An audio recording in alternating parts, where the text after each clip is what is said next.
that the feelings of panic that you're feeling in the moment are not about the current experiences. So of course, they'll be coming from childhood.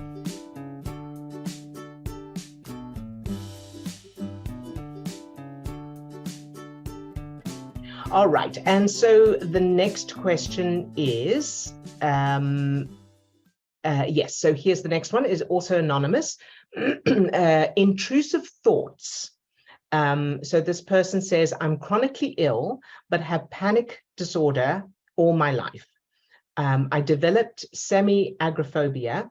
My biggest problem is being scared to drive because I have crazy thoughts of crashing on purpose, etc. So I won't drive or go out like I used to. I could use some help, please. So I'm so glad that you reached out for help. Good job. And so I think two main things I want to point out here. So the first thing is to recognize that the feelings of panic that you're feeling in the moment are not about the current experiences. So of course, they'll be coming from childhood. And the order in which this is happening is the unconscious part of your brain is triggering that panic state first. So it's triggering the stress chemicals that cause those sensations of panic before you are consciously aware of it. Your body then you feel the sensations of it, and then your conscious mind is becoming aware that that's what you're feeling, and then it's assigning meaning to it, looking at what's in front of you. So the idea of getting in the car or whatever else is going on. So that's that piece. So what you want to do is find the childhood memories that are creating that, triggering that, and change those.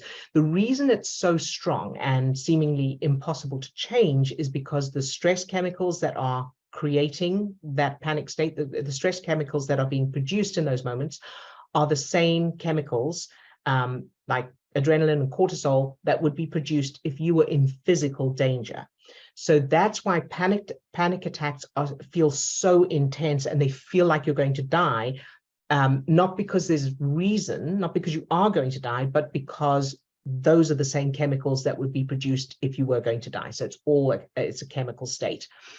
So asking yourself, when you're not in that state, so don't do this when you are feeling panicked, of course. Asking yourself, when you think about the idea of driving, or when those panic attacks happen, that feeling that you feel when you're in the middle of it, where in your childhood did you feel that same feeling? So, and it may not be to do with the same topics, it may be something else. Go with the first thing that pops into your head. And then, of course, change those childhood memories. For those who are new, we will put the links to changing childhood memories and all the techniques and exercises in the description or comments of this post. So address those, bring the stress chemicals down and change those to the opposite, positive, empowering. You want to end up with a timeline of your childhood where you were safe and loved, you felt safe and loved, and so that you've got that strong foundation. So that's what you're aiming at there. In the meantime, also practice the little technique, the little brain chemistry technique. Again, I'll put the link in the description or comments of this post. Practice that again when you're not triggered. So when you're not feeling those triggered emotions, practice it like you would practice running before the marathon. So don't wait for the marathon to run, and you wouldn't wait for the night of a concert to practice an instrument. So practice that little exercise, that little brain chemistry exercise. It's so short, it's under 2 minutes. Practice it whenever you can, especially last thing at night before you go to sleep, first thing in the morning when you wake up, and then whenever you can throughout the day. Tie it in with something you're already doing, because that's the easiest way to remember it and to make sure you do it as much as possible. So whenever you make a cup of coffee, or whenever you go to the bathroom, or whenever you brush your teeth, so tie it in, so because you don't have to sit and close your eyes to do it. You can close your eyes to begin with, just to get to get the sense of it, but then do it while you're doing other things. Keeping yourself topped up with those feel-good chemicals that are created by doing that exercise will help to keep the stress chemicals down that are creating that panic attack. But make sure you're changing those childhood memories as well. And then finally, in the moment, when you are, and in fact, do it again before you get into that situation where you're feeling the panic. I would say, first of all, give yourself permission to not drive. So tell yourself, it's okay, I don't have to drive. All right. So because then you're not creating that tug of war or that conflict within yourself. It's okay not to drive. You may drive eventually, but for the moment, just take that pressure off yourself. And bear in mind that it is the child in you that is feeling that fear, that panic. So those feelings of panic and the feelings of crashing intentionally, that kind of thing, that's coming from the child in you.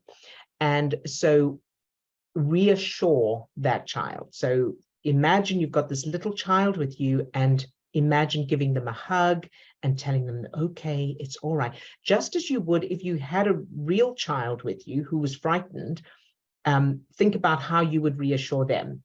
So, you know, a child who's frightened of the dark, for example, so they're in bed, they're frightened of the dark. You don't want to go in, climb into bed with them and be frightened with them and go, oh, I know it's terrible and there's monsters under the bed. You want to go, it's okay, sweetie, there's all right. Look, there's nothing here. You're okay. I'm with you. That's the way to speak to yourself when you start to feel these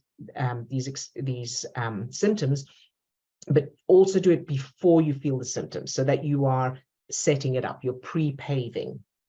All right, so I think that's what I have for you for now. Start with that and see how you go. And of course, put your name on the list again to go further. Okay, anything else you need. All right, and if you have questions or anything doesn't make sense or something's not working for you, let me know and I can take you further with that.